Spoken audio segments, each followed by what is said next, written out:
Estimados estudiantes, para intentar cerrar lo que sería esta primera unidad de tratamiento en la asignatura que nos convoca, el derecho romano, tendríamos que abordar una suerte de clasificación del derecho.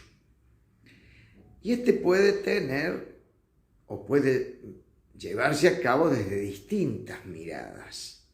Por eso, una de ellas, por ejemplo, clasifica al derecho en público y privado. ¿Cuál será el derecho público? Aquel que entiende las cuestiones de relaciones entre particulares y el Estado, donde el Estado tiene no sé si decir una situación de preeminencia, pero sí de superioridad a nivel de la relación, de la contratación, o incluso este derecho público apuntar también a la propia estructura del Estado. Será derecho privado aquel que, por el contrario, regula las relaciones entre los particulares y aún particulares y el Estado, pero acá ya no el Estado revistiendo esa suerte de superioridad, sino al contrario, un nivel total de igualdad. También encontramos otra clasificación que mira al derecho teniendo en cuenta quizás su origen, y así distinguimos el derecho civil y el derecho honorario. El derecho civil es precisamente aquel que proviene de la ley, que proviene de los decretos, que proviene del mismo Senado, mientras que el derecho honorario es aquel que surge o nace de la decisión de los magistrados.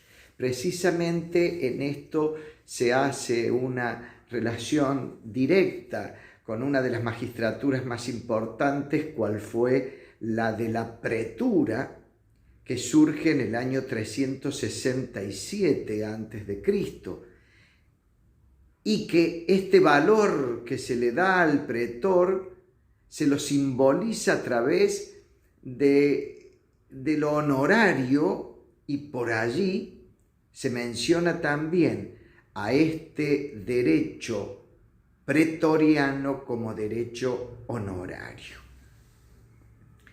En cuanto a otra clasificación, otra mirada que puede distinguir el derecho entre natural, de gentes y de civil, allí podemos rápidamente buscar una suerte de diferenciación que no nos genere conflictos ni dudas. El derecho civil es aquel creado por el hombre y para el hombre. En este caso particular es el derecho para el ciudadano romano, por y para el ciudadano romano.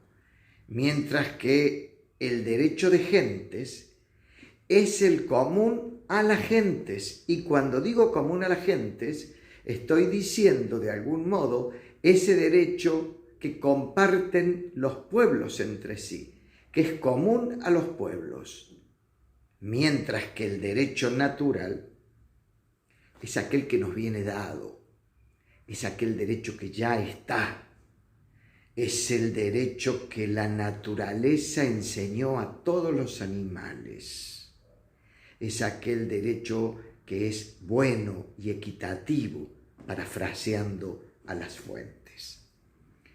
Y donde me quiero detener un momento con ustedes, porque debo reconocer que hay una suerte de proyección en el programa y aún en la propia currícula de la carrera de abogacía, que es lo referido a los derechos reales y personales.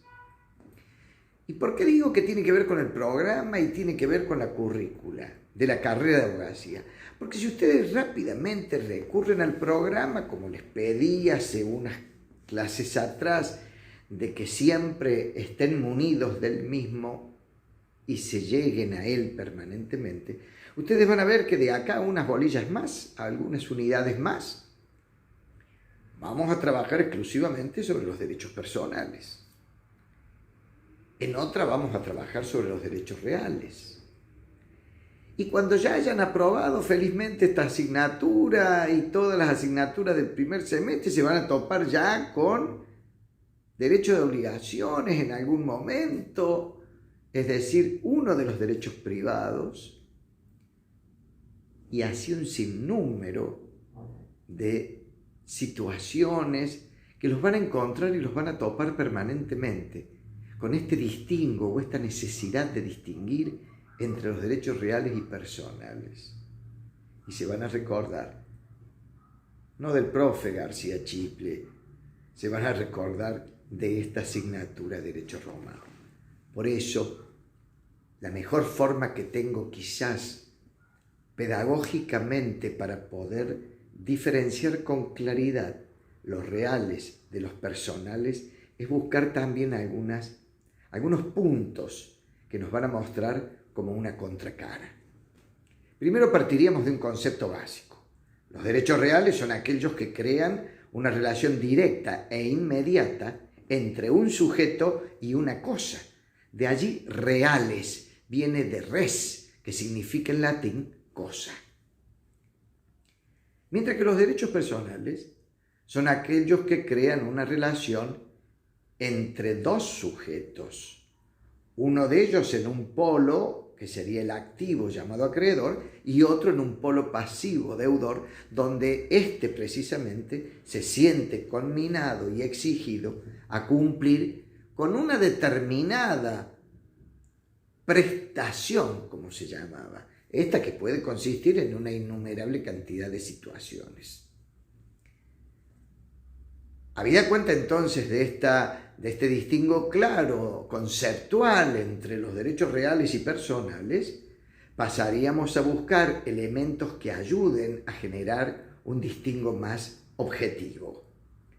Por decirles, si contamos nosotros los elementos en unos y otros, diremos que en los derechos reales se encuentra el sujeto y el objeto, mientras que en los derechos personales hay dos sujetos.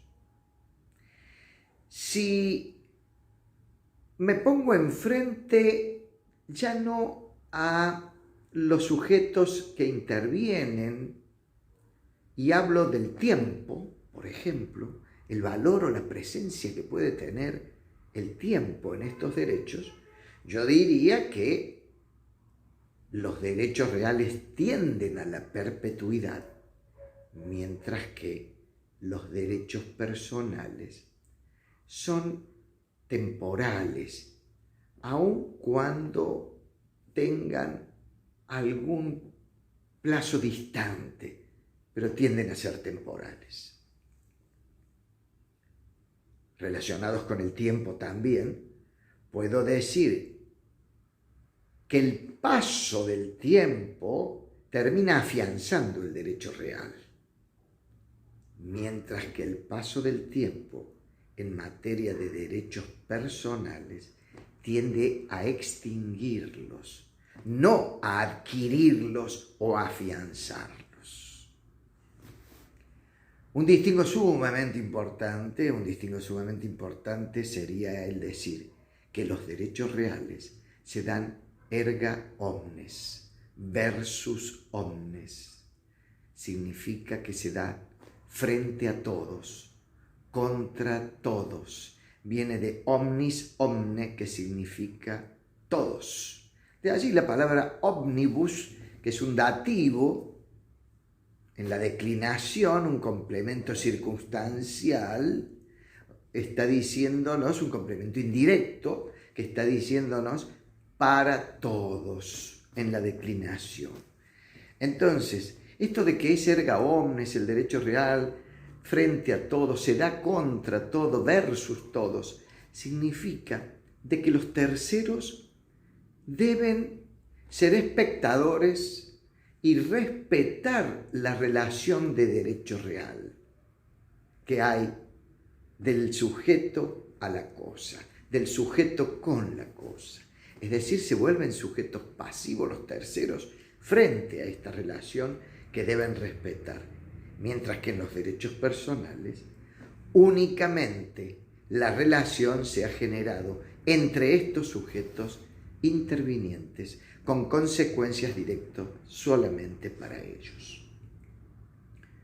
Por otro lado, también puedo decirles, en esta suerte de búsqueda de distingos entre unos y otros, puedo decirles que los derechos reales están taxativamente enunciados, es decir, hay derechos reales como el ordenamiento establece. En cambio, los derechos personales van a ser tantos y cuantos dependan del acuerdo o de los acuerdos entre las partes.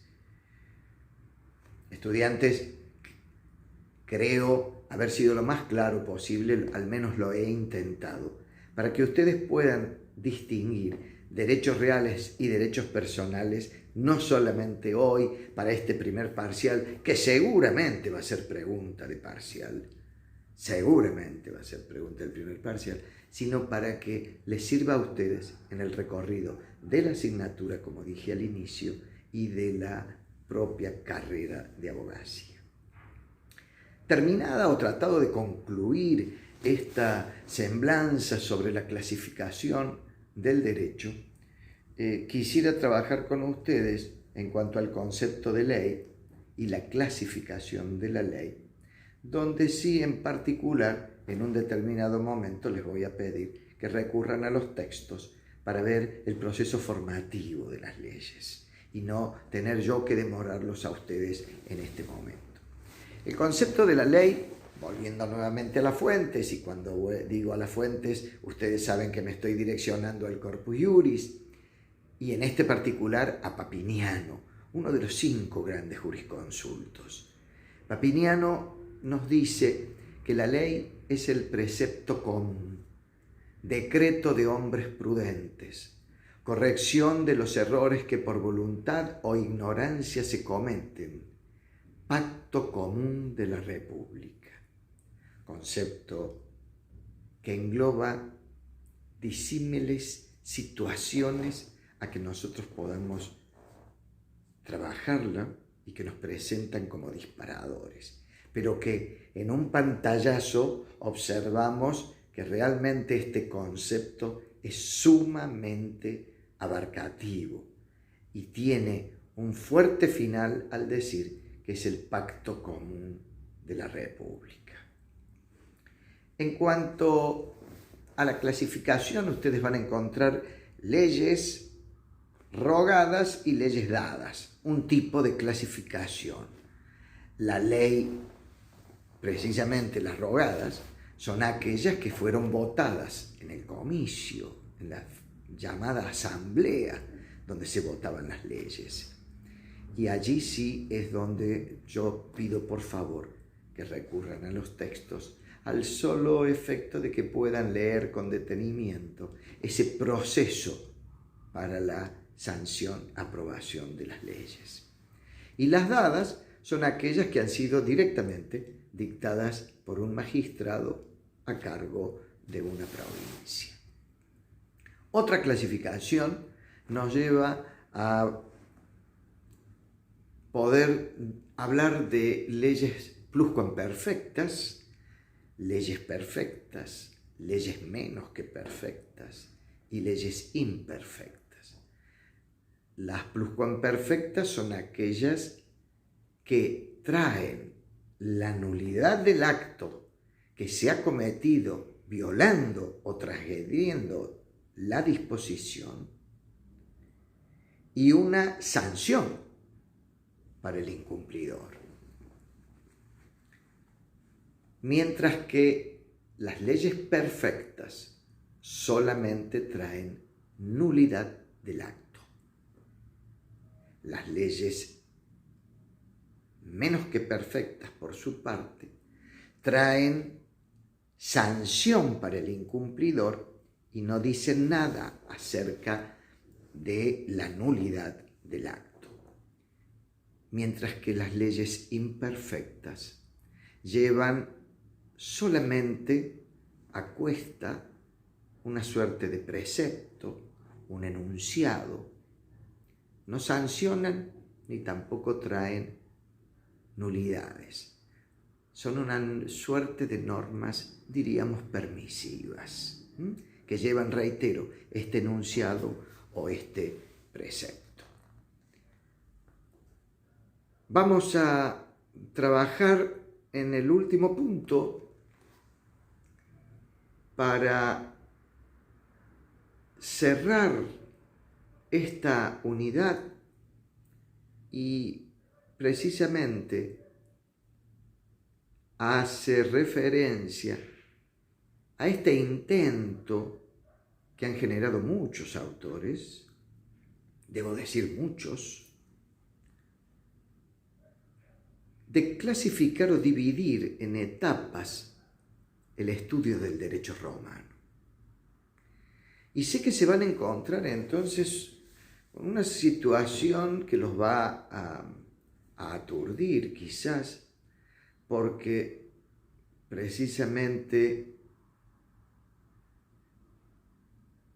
la cantidad o diversidad de autores con distintas miradas hacen de este tema un tema con una dimensión importante. Como cátedra he decidido que solamente manejemos 3, es decir, tienen toda la libertad, y por supuesto estoy feliz si lo hacen, leer todas las clasificaciones que traen los distintos textos de estudio. Pero me importaría de sobremanera, para darles a ustedes una suerte de tranquilidad y seguridad a la hora del examen, que manejemos 3, fundamentalmente. Una que corresponde a un inglés, Eduardo Gibbon, y otra inmediatamente siguiente a Gibbon, la que responde al alemán Gustavo Hugo. No es caprichoso que yo les pida estas dos, lo hago fundamentalmente teniendo en cuenta que les va a generar hasta una sincronía a la hora del estudio, porque Gibbon termina tomando Gustavo Hugo termina tomando la clasificación que hace Gibbon, anexándole un periodo más. Entonces lo veo como sumamente claro en función de etapas y también claro a la hora de esta mecánica de anexar un periodo más y completarla. Eso me gustaría que ustedes lo lean. Y donde sí quiero que tomen una precaución a la hora del detenimiento, pero porque es muy saludable en lo que nos va a acontecer si conocemos bien la clasificación de quien les voy a presentar ahora, que es la de Jorge Núñez, un profesor de esta universidad, de esta casa. Él planteó una clasificación que, fíjense, nuevamente vengo a transmitirles algo que termina englobando, y en esto de englobar sería todo el recorrido de nuestra asignatura, porque de algún modo está el derecho público y el derecho privado puesto de manifiesto en esta clasificación, porque divide en 3 etapas, pero fundamentalmente abarcativa de la situación política, es decir, cuando hablo de situación política, estoy hablando de los períodos de gobierno que tuvo Roma, y consecuentemente trabaja la situación del derecho, es decir, de la norma, cómo se presenta en estos 3 períodos, en estas 3 etapas, y le anexa también el sistema procesal imperante. Debo decirles entonces que se trata de una clasificación fuerte en contenidos, pero también pedagógicamente muy oportuna, muy oportuna. Vuelvo a repetir, en más de una ocasión, cuando estemos transitando unidades posteriores a esta, van a ver cómo vamos a tener que recurrir a esta clasificación de Núñez, o saldrá rápidamente a nuestra memoria esta clasificación. Quiero cerrar en esta clasificación, que también motivo e intento que vayan a husmear en el texto a la fuerza para poder conocer los periodos en los que estamos enrolándonos. Quiero decirles que en líneas generales él habla de una primera etapa que estaría dada por lo que es el derecho antiguo que lo manifiesta como si fuera la etapa del nacimiento. Luego el derecho clásico, la etapa del florecimiento, del esplendor. Y la última etapa, la de la codificación, es decir, cuando esto se va a petrificar. Y esa sería la etapa de la fijación del derecho, es decir, antiguo nacimiento, clásico florecimiento, codificación, el de la fijación. Jóvenes, damos entonces por terminada la unidad número 1.